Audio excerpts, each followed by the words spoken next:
The concept of hospitality has always baffled me. Growing up, when family or friends would come over, my siblings and we would have to work to be hospitable. Now, this wasn't because we were an unfriendly family, but for my mom, things had to be perfect, particularly the house. Now, to be fair, I'm the youngest of 7 children, and throughout most of my childhood, my mom ran an in-home daycare. So on any given day, there could be upwards of 12 children running around in our house. Our front door had more foot traffic than most commercial buildings in our community. As you can imagine, our house, it lacked organization. It would easily be overtaken by the disorder of children throwing their toys around, teenagers leaving their clothes laying around, and dogs digging trash out of the trash can. Needless to say, at the end of a long day, my mom's goal was not to tidy up the house, but rather to sit and mentally prepare herself for another day of chaos. I guess what I'm trying to say is, though my house was never dirty, it was always messy. Well, until it came time for family or friends to come over. Then things had to be perfect. I used to hate it when family would come and visit from out of town. Now, don't get me wrong, I loved my cousins coming over.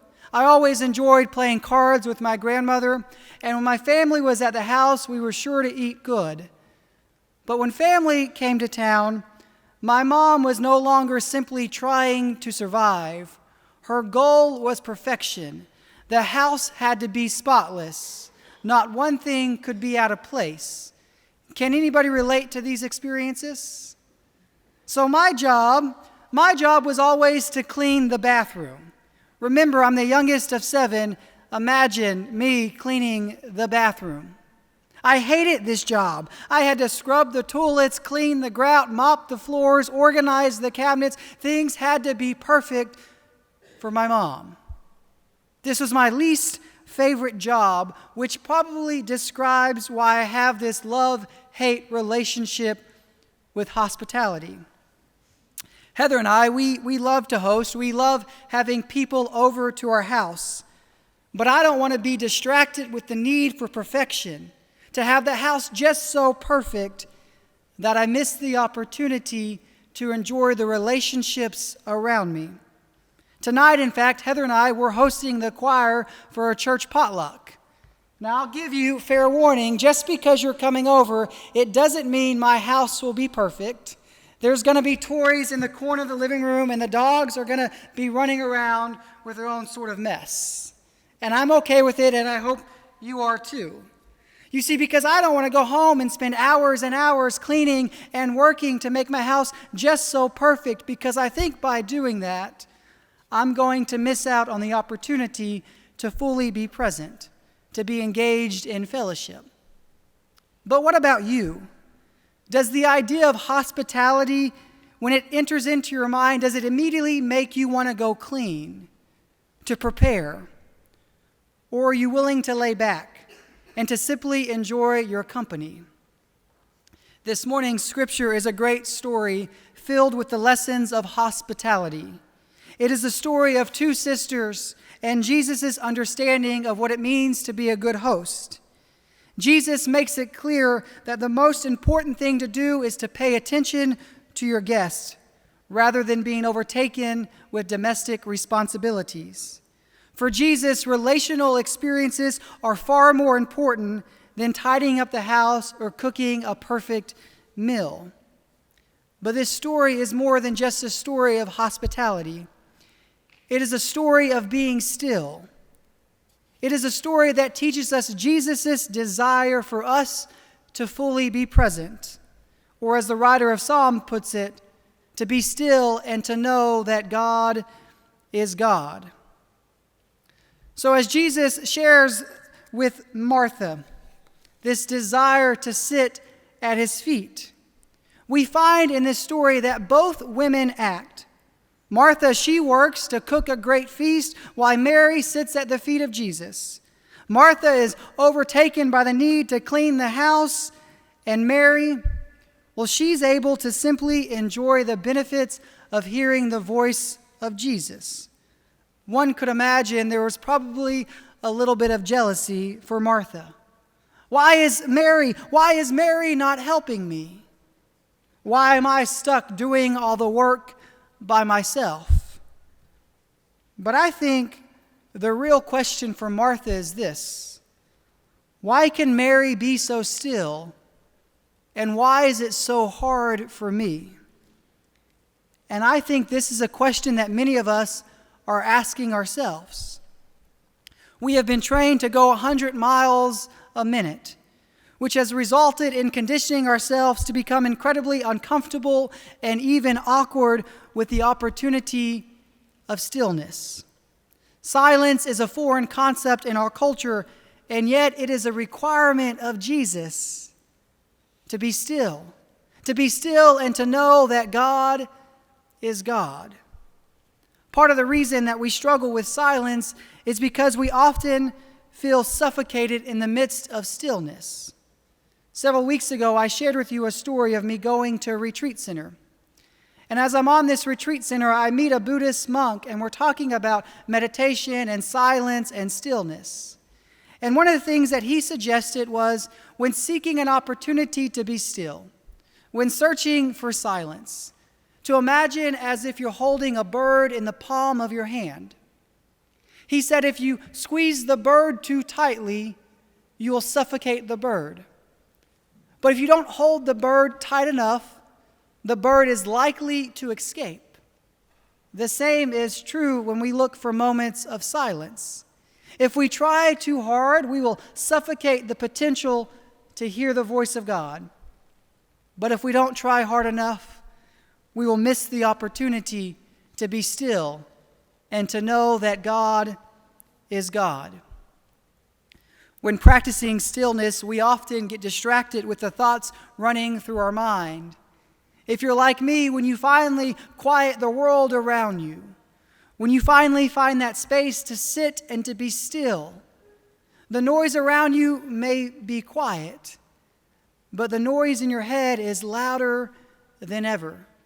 These thoughts begin to race through our minds. So this morning, I want to offer you another image. When you seek moments of stillness, when you seek for that opportunity to sit at the feet of Jesus, I invite you to imagine as if you're standing on an overpass. And as you stand on this overpass, you look down and there's a highway underneath you. And there's these cars racing past you. And on each of these cars, at the very top, there's a word written on the hood of that car. And that word represents the thoughts that are running through your mind. It's okay to acknowledge those thoughts. It's okay to acknowledge those cars that are running on the highway. Perhaps God is using those thoughts to speak to you in a new way. But just as quickly as that thought enters into your mind, remember, you're looking at a highway and those cars come zooming past you. Let that thought move on.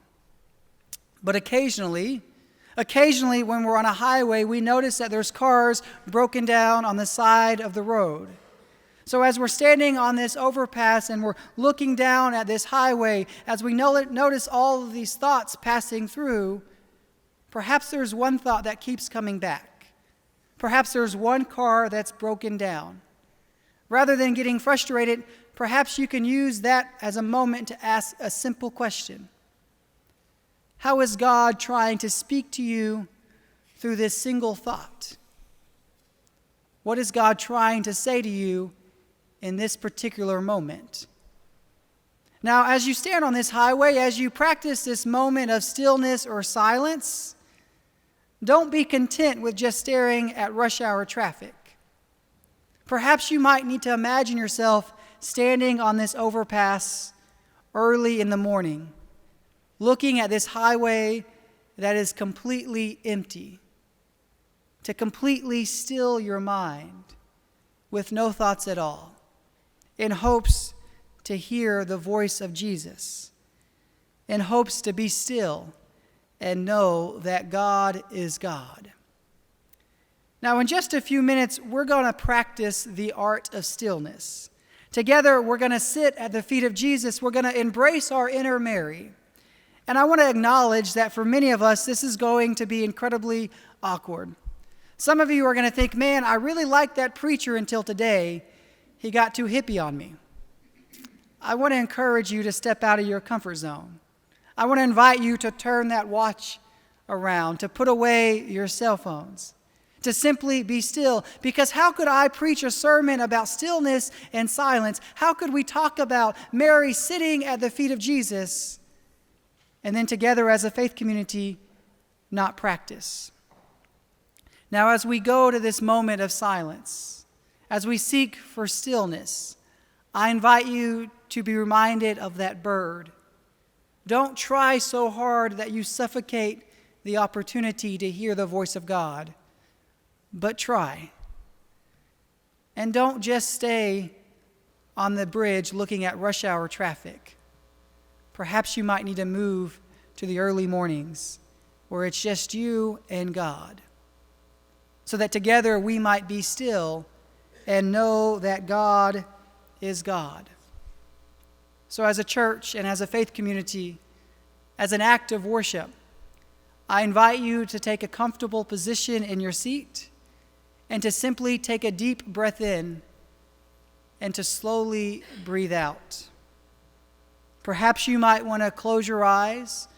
Perhaps you might want to take your palms and face them to the heavens. Take a deep breath in and slowly breathe out. Why together we are led through a guided meditation. Why together we seek to be still and know that God is God.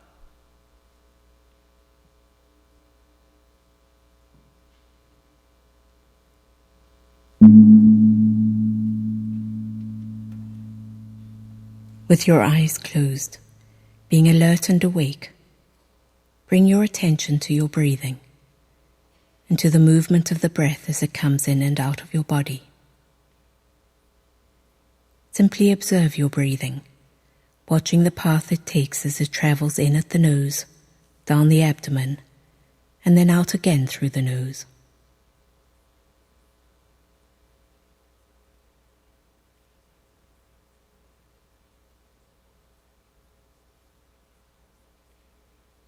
Staying focused on the breath without forcing it in any way.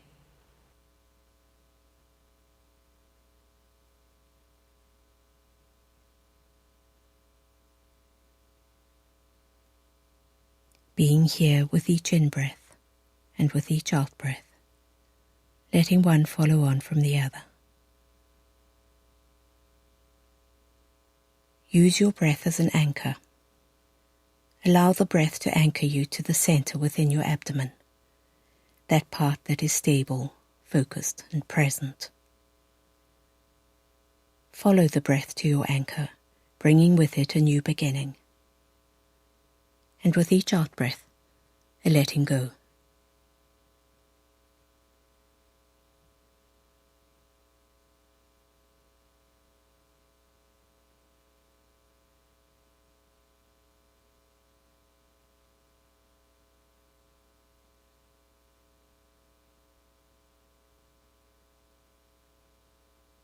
Be aware of each breath, nourishing and grounding you, renewing and letting go. One breath following the other. Allow it to bring with it a stillness and a feeling of balance, grounding you right here, right now. Letting it anchor you, gently and kindly, to this moment and to this moment.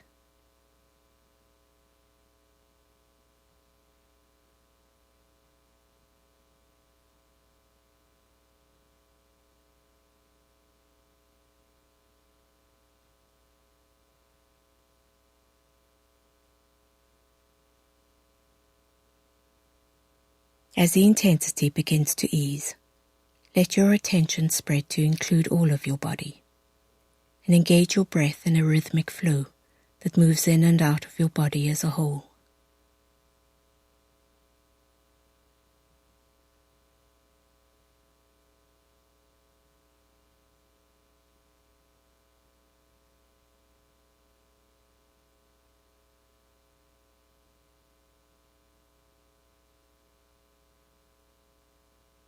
Gradually let your awareness begin to take in the sounds around you and within you, simply letting them exist in harmony with you as you breathe. Sitting in stillness in this moment.